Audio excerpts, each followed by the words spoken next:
श्री कृष्ण चैतन्य प्रभु नित्यानंद श्री अद्वैत श्रीवासादि गौरवृंद हरे कृष्णा कृष्ण कृष्ण हरे हरे हरे राम राम राम हरे हरे। कृष्ण पराय कृष्ण कृष्ण आनंद श्रीमती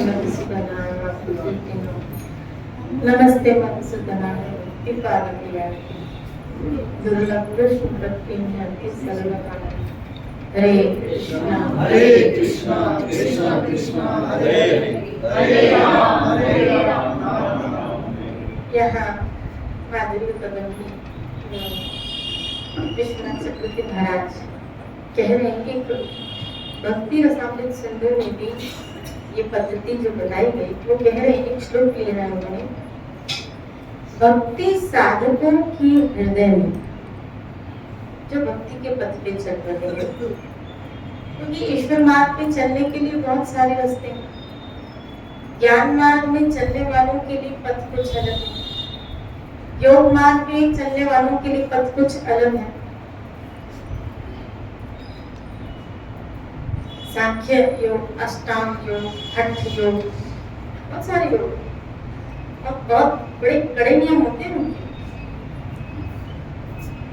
लेकिन गीता में तो कृष्ण ने कहा, हे अर्जुन मैं भक्ति से सुनो, अनन्य चेतसा। तो ये बातें उन लोगों के लिए जो भक्ति पथ पर चल रहे हैं, जो भक्ति पथ पर चल रहे हैं। ये सुगम भी है और स्वयं श्री कृष्ण कह रहे हैं बाकी मार्गों में ऐसा नहीं, कंफर्मेशन नहीं। हम लोग जब बद्रीनाथ में गए तो वहाँ 14-15 किलोमीटर की पहाड़ी ऊंचाई पे एक बहुत कुछ हठयोगी की साधु कुटिया में क्या कर रहे थे, तपस्या कर रहे थे। एरोप्लेन चले थे बद्रीनाथ से पहाड़ी पे 15 किलोमीटर। एक भक्त वहां गया और वो बता रहा था ऐसे कि जब मैं गया तो मतलब वो बिल्कुल ऐसे पत्थर के अंदर जैसे गुफा बनी हुई है, ऐसे उसने टेंट बना के रखा था और मुझे संकेत किया, मुझे लेके गया, बोला इसके आगे मत जाओ और मुझे बैठ मुझे वापस करो कि मैं उतना ही जाके हाफ रहा था, बोला इसके आगे मत जा, जिंदा नहीं बचेगा, वापस लेकिन उसके बाद भी कोई गारंटी नहीं है कि भगवान मिले। इतने कड़े नियमों का पालन करने के पश्चात भी, इंद्रियों पे इतना संयम करने के पश्चात भी बड़े बड़े योग मार्ग में चलने वाले योगियों को भी भ्रष्ट होते देखा गया है। इसीलिए भक्ति मार्ग थोड़ा सुगम, थोड़ा सरल है। और देखो भाई, हम जैसे लोगों से वैसे भी तपस्या होने वाले, सीधी सीधी बात, हम जैसे लोगों से तपस्या निर्जल एकादशी कुछ ही दिन पड़े। कई लोग तो महीनों से उसका चिंतन करें, निर्जल एकादशी, निर्जल एकादशी। और कई लोग भगवान से प्रार्थना करें कि भगवान दया करना, क्या उस दिन धूप नहीं निकले खाने। आदि से प्रार्थना संकेत है, हमारी बॉडी से तपस्या नहीं हो, ये मजबूरी है क्या कि वे भी गुरुजन कहते हैं, शास्त्रों में से लिखा है, और वो भी जितना हमारे शरीर से बन सकता, मानसिकता उतने की होती कि जितना बन पड़ता है। अब कभी कभी वो पूरा दिन भी निकल जाता है और कभी कभी तो शाम तक ही हमारे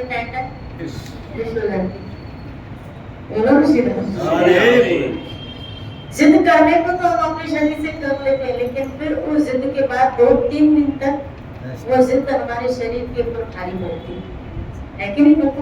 इसका मतलब है कि हमारे शरीर से तपस्या नहीं होने वाली। तो ये रास्ता सरल है, ये भक्ति का रास्ता सरल है।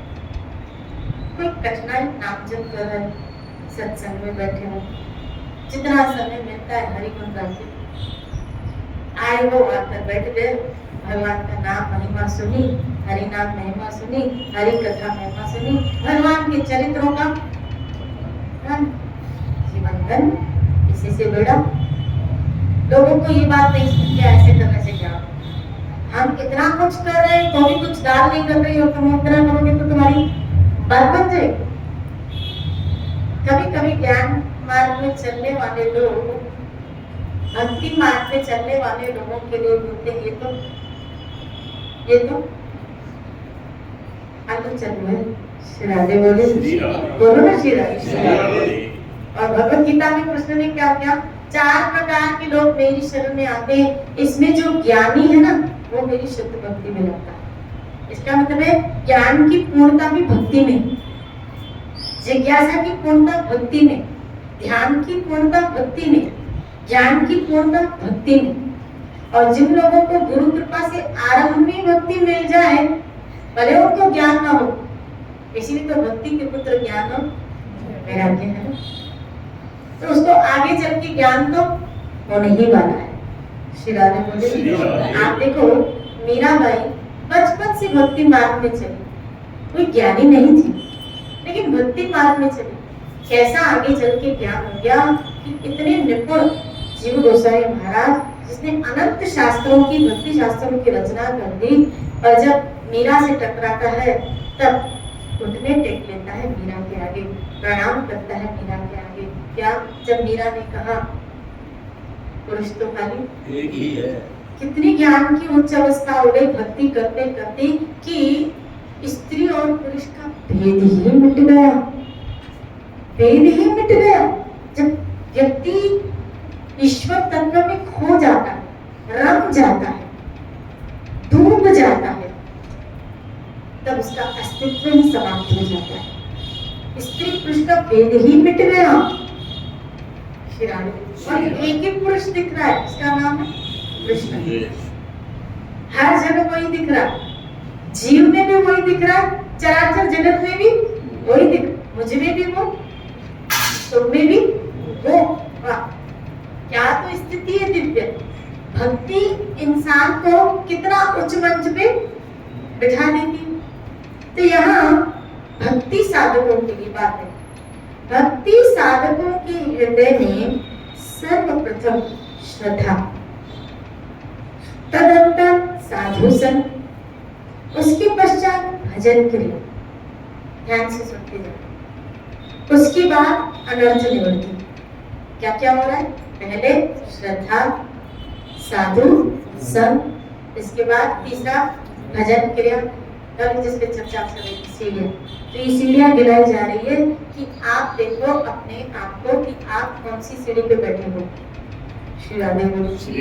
तीसरा बताया भजन क्रिया, चौथा अनर्थ निवृत्ति, पांचवा भजन में निष्ठा।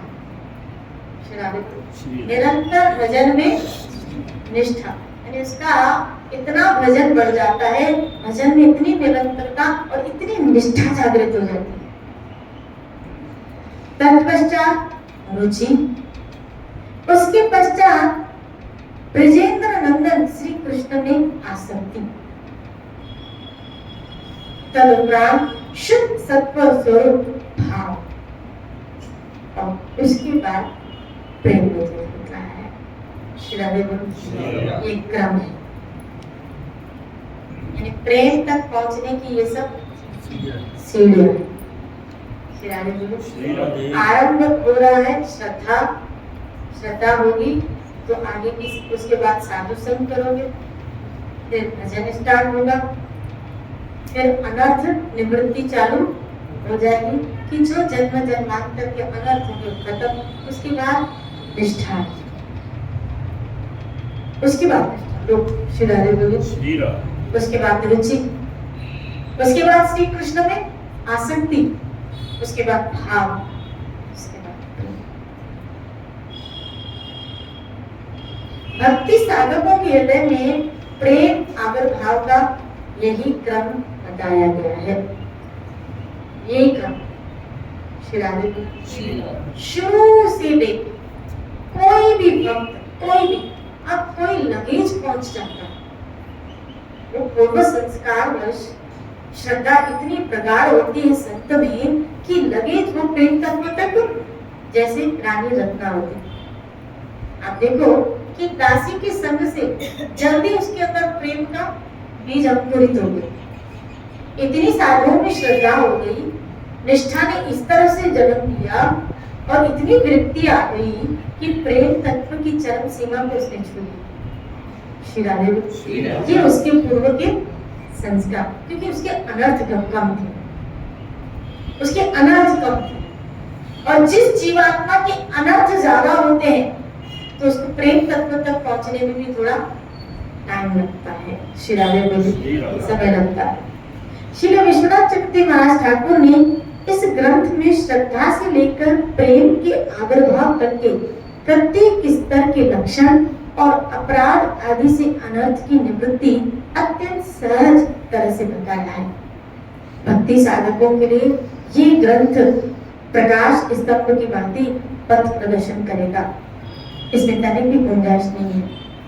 इस ग्रंथ के अनुशीलन से निष्कपट साधक स्वयं ही वैसा अनुभव कर सकेंगे कि उनकी भक्ति किस स्तर पर है। ये चेकआउट भी करना है कि मेरी भक्ति कहाँ तक पहुंची है, कहाँ मैं मिस्टेक कर रही हूँ या कर रहा हूँ, मैं अभी तक क्यों अपनी मंजिल तक नहीं पहुंची या पहुंचा, और उस मिस्टेक का सुनने के बाद सुधार करें। श्री राधे बोलो। भक्ति किस स्तर पर है, उसमें कौन कौन सी त्रुटियां हैं, गलतियां कर रहा है, उसे भक्ति पथ में आरोहण करने के लिए आगे क्या करना चाहिए, साथ ही भक्ति राज्य में अग्रसर होने के लिए अधिक सामर्थ्य एवं प्रवृत्ति भी उसके हृदय में उदित हो। यानी सामर्थ्य आएगा सुनने से क्या कि मुझे और भक्ति करनी चाहिए। परम पूजनीय श्री चक्रवर्ती ठाकुर जी ने इस ग्रंथ के प्रत्येक श्लोक में मंगलाचरण के अंतर्गत अपने इष्ट देव की अहितु की कृपा प्राप्त करने की प्रार्थना की है। राधा भाव उदित श्री कृष्ण स्वरूप रसराज भाव में श्री कृष्ण चैतन्य देव की जय हो। श्री राधे बोलो। वो उनके इष्ट देव हैं। विश्वनाथ चक्रवर्ती महाराज कह रहे हैं इनके इष्ट देव कौन है? महाप्रभु चैतन्य। उन्होंने करुणालय श्री सच्चिदानंद गौर हरि की कृपा को निरंकुश माधुर्य कदम्बनी कहा है। यानी इस ग्रंथ का नाम उन्होंने माधुर्य कदम्बनी क्यों रखा है? क्योंकि महाप्रभु चैतन्य माधुर्य स्वरूप, माधुर्य स्वरूप तो है लेकिन अत्यंत करुणा में, अत्यंत करुणा, माधुर्य के साथ करुणा उनकी जीवों के ऊपर बरसी।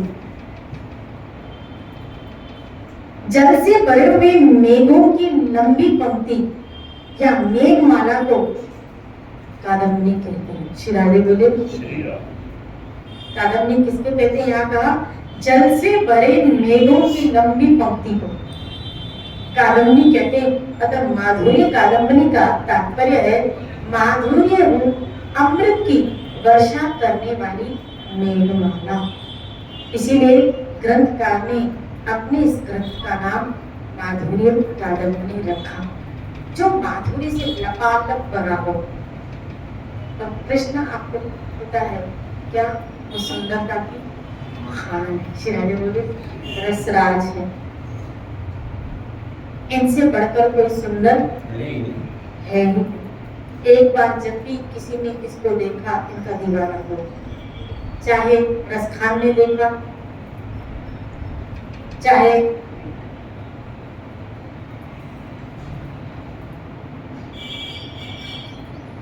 जो हरिदास महाराज ललिता सखी के अवतार थे, जिन्होंने बिहारी जी को प्रकट किया, चाहे जी ने देखा, चाहे व्यास जी ने देखा, जिसने देखा, चाहे गोपियों ने देखा, चाहे नारद ने देखा, वर्तमान में जितने बड़े बड़े हैं उन भक्तों के समूह को देखे, जिस यहाँ तक कि कृष्ण का प्राणामृत के लेखक कौन, श्री गुलाब, उनकी सुंदरता के ऊपर क्या होगा? आप संसार की तरफ आपका अट्रैक्शन कब खत्म होगा? बोलते ना संसार बहुत अट्रैक्टिव है, हमें अपनी ओर खींचता है। तो संसार की तरफ आपका अट्रैक्शन कब खत्म होगा? जब आप श्री कृष्ण की सुंदरता के दर्शन कर लेंगे। श्री राधे बोले भाई, इस अट्रैक्शन से जब हैवी अट्रैक्शन हमें मिलेगा तभी तो हम इस संसार के अट्रैक्शन से मुक्त हो पाएंगे। तो कृष्ण की सुंदरता जब कोई देख लेता है तभी संसार के अट्रैक्शन से वो मुक्त हो पाता है। श्री राधे बोले तभी वो संसार के अट्रैक्शन से मुक्त हो। अब आप कहेंगे फिर हम कैसे देखें? तब तक आपको संसार अपनी ओर खींचेगा, रिश्ते अपनी ओर खींचेंगे, भोग अपनी ओर खींचेंगे, जब तक आप श्री कृष्ण की सुंदरता के दर्शन में। माई मैंने देखो सुंदरता की। श्री राधे बोले सभी अवस्थाओं में समस्त प्रकार की चेष्टाओं की निरुपम चारुता, मनोहरता, स्वरूपता का नाम माधुर्य है। वैसे माधुर्य की पराकाष्ठा एकमात्र ब्रजेंद्र नंदन श्री कृष्ण ही है। जी गोस्वामी ने श्रीमद् भागवत के एक श्लोक की टीका में ऐसे लिखा है, किसी असाधारण स्वरूप, ऐश्वर्य, माधुर्य रूप विशेष तत्व का नाम भगवान है। परम आनंद ही पर ब्रह्म का स्वरूप है। अस्मौधर्य, अस्मौधर्य का अर्थ क्या है बताएगा? अस्मौधर्य अनंत, अस्मौधर्य अनंत ईश्वर तत्व ही उनका ऐश्वर्य है तथा सर्व आकर्षक स्वाभाविक गुण और लीला आदि का सौष्ठिक माधुर्य है। श्री कृष्णदास कविराज गोस्वामी ने भी वैसा ही सिद्धांत स्थापित किया है। यानी कृष्ण हमारी कल्पना से सर्व आकर्षण, सबको अपनी ओर खींचने वाला। श्री राधे बोले इसलिए धनुदास ने जब रंगनाथ जी को देखा तब उनका अट्रैक्शन जो स्त्री की तरफ था, स्वेच्छा की तरफ था, वो सारा खत्म हो गया। फिर आप कहेंगे हमने रोज गोविंद देव जी को देखते हैं फिर भी हमारा अट्रैक्शन होता है। हम तो गोविंद देव जी को रोज देखते हैं फिर भी हमारा अट्रैक्शन। आप देखो कि जब धनुदास जी ने रंगनाथ जी को देखा, क्या पहले वो मंदिर जाते? पढ़ा है आपने ये चरित्र? क्या वो पहले मंदिर जाते थे? नहीं जाते। किसके रिकमेंडेशन से गए थे? रामानुजाचार्य। तो पहले ही रामानुजाचार्य जी ने रंगनाथ जी को अर्जी कर दी थी। क्या अर्जी कर दी थी? कि किसी मुर्गे को आपके पास भेज रहा हूँ, किसी जीव को आपके पास भेज रहा हूँ, तो अपना जलवा दिखा रही। क्यों? क्योंकि वो आसक्त चित्त है। किसमें आसक्त चित्त है? स्त्री में। और मैं चाहता हूँ यही आसक्ति उसकी आप के साथ छोड़े, क्योंकि उसको लगता है वो स्त्री सुंदर है, उसको लगता है वो स्त्री सुंदर है। और याद रखना, किसी में भी आसक्ति बंधन का तो कारण। श्रादे बोलो हम कहते हैं ये स्त्री मेरी है, मेरे अलावा ये किसी की नहीं है, तो आपकी उसमें क्या हो जाएगी? आसक्ति। मैं जहां जाऊं मेरे साथ चले, मेरे घर में ही रहे, घर की देख रेख करे, हमारी नजर उसी पे रहती है, तो उसी स्त्री में हमारी क्या हो जाती है? आसक्ति हो जाती है। ऐसे पुरुष मेरी तरफ, मेरा पति है तो सिर्फ मेरा ही बन के रहे, वो किसी और की तरफ ना देखिए श्री राधे बोले गीता में कृष्ण कहते हैं संशय आत्मा विनश्यति। संशय आत्मा के लिए गीता ने कहा न इस लोक में न परलोक में कोई सुख है। यानी इस लोक में भी संशय के कारण अपनी गृहस्थी बर्बाद कर रहे हैं और इसी संशय में मरेंगे, मरने के बाद घर कौन बोलेंगे। गीता ने कहा श्रद्धा वाले मुझे पाएंगे और संशय आत्मा दुख भोगती है। तो आप देखो प्रैक्टिकल श्री राधे हम चाहते हैं ये मेरे अनुसार ही रहे, मेरे पास ही रहे, उसमें आसक्ति हो जाती है। इस हार्ड मांस के शरीर में आसक्ति हो जाती है, राग हो जाता है।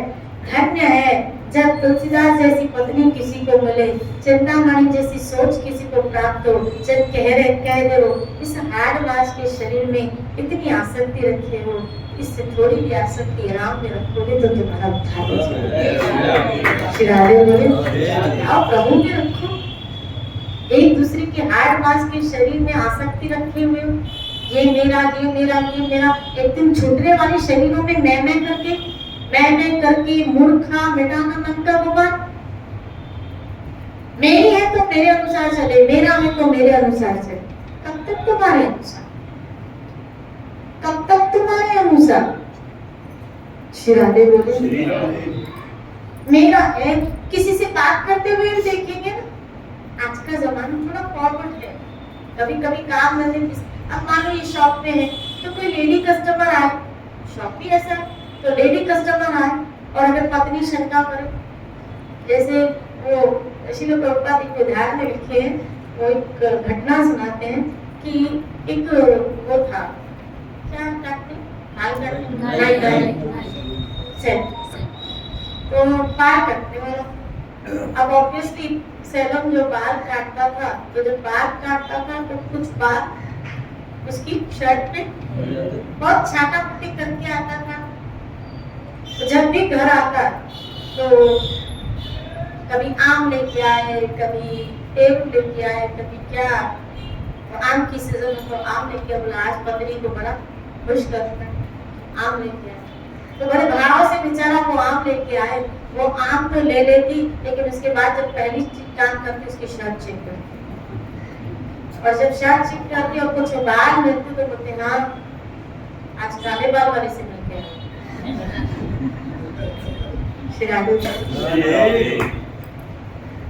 फिर वो करे तो करे क्या, कभी ब्राउन बाल मिले, कभी व्हाइट बाल मिले, कभी काले बाल।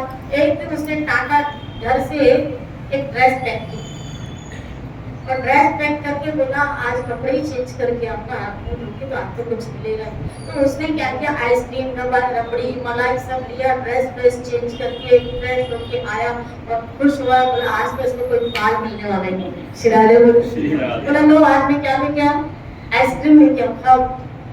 अरे वाह आज बड़े खुश हो। बोला आज मैंने जो काम किया ना आज तुझे कोई कंप्लेंट नहीं मिलेगी।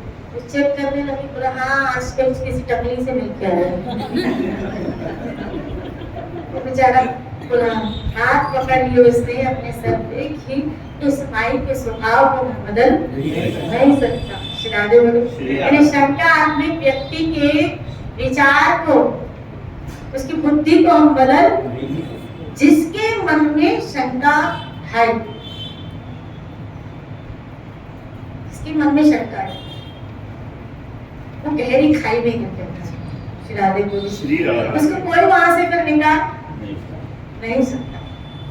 श्री राधे बोले और पता नहीं क्या क्या करते। मैं आपको कभी कभी मोबाइल खोल के दिखाऊं कि लोग हद है पागलों की, मतलब पागलपंती की बिल्कुल हद से चले जाते, हद तक चले जाते। श्री राधे बोले ऐसे जगहों पे ऐसी जगह है कि लोग अंधश्रद्धा, यानी इतनी आज टेक्नोलॉजी के युग में कृष्ण ने आपको ऐसे लफड़ों से निकाल दिया। शिराने बोले क्योंकि मुझे बताओ दुख किसको नहीं है, ऐसा कौन व्यक्ति है जगत में जो, कौन व्यक्ति है जो दुखी ना, श्री राधे बोले। लेकिन हमें अब पता चल गया इस चीज का कि मुझे जो दुख आ रहा है वो मेरे कर्म के अनुसार जो मुझे भोगने और इन सबको मुझे सहन करना है। इन दुखों को मुझे सहन करना है, क्या? भजन करके। हम वो सात शक्ति का पावर इकट्ठी कर रहे हैं। लोग दुख को निवृत्त करना चाहते हैं। दुख निवृत्ति इन चीजों से होने वाली नहीं है। श्री राधे पर वास्तव में कृष्ण कहते हैं अवजानन्ति मां मूढ़तम नाशनं पर भाव भजनंतो मम भूत महेश्वर। ऐसे मूढ़ लोग जब मैं यहाँ आता हूँ तो मेरा उपहास करते हैं क्योंकि वो मेरी महिमा को समझ नहीं। गीता में कृष्ण कहते हैं ऐसी लोगों को, भगवत गीता, ऐसी लोगों को बार बार मैं असुर योनि में जन्म देता हूँ, वो नरक में जाके गिरते हैं। भगवत गीता श्री राधे बोले, गीता में बता रहे हूँ, गीता में आया ऐसे लोग कहाँ जाते हैं? अधोगति, नरक में जाते हैं और नरक में जाने के बाद अधोगति को, असुर योनि को प्राप्त करते हैं। महाप्रभु चैतन्य तो जब ऐसे लोग मिलते थे तो तुरंत गंगा स्नान कर लेते थे। चैतन्य चल कि ऐसे पाप लगेगा, ऐसे व्यक्ति को देखने से पाप लगता। श्री राधे बोले, ऐसे व्यक्ति को देखने से पाप लगेगा, जल्दी वो गंगा स्नान कर लो। जो हमारे श्री कृष्ण के ऐसे व्यक्ति का नाम, ऐसे व्यक्ति को देखने से तुरंत हरि हरि बोलो बाबा, राम राम बोलो, कृष्ण नाम के गंगा में नहाओ, कि ऐसे लोग को देखने से भी पाप लगता है। श्री राधे बोले, यहाँ तक कि मैंने भक्ति शास्त्रों में पढ़ा, बढ़िया बाबा एक जगह लिखा है कि अगर ऐसे लोग कभी दिख जाए तो आपकी भक्ति का नाश हो जाता है। श्री राधे बोले, आपकी भक्ति का पतन हो जाता है। इसलिए ऐसे लोगों से बहुत दूर रहो। श्री राधे बोले, ये मायावादी लोग, इसको मायावाद कहते हैं, कि जो श्री कृष्ण की सत्ता को स्वीकार नहीं करते, श्री कृष्ण की भगवत्ता को स्वीकार, ऐसे मायावादियों से हमको दूर। श्री राधे बोले, इसी चर्चा को लेते हुए कर चलेंगे। श्री राधे, हरे कृष्ण।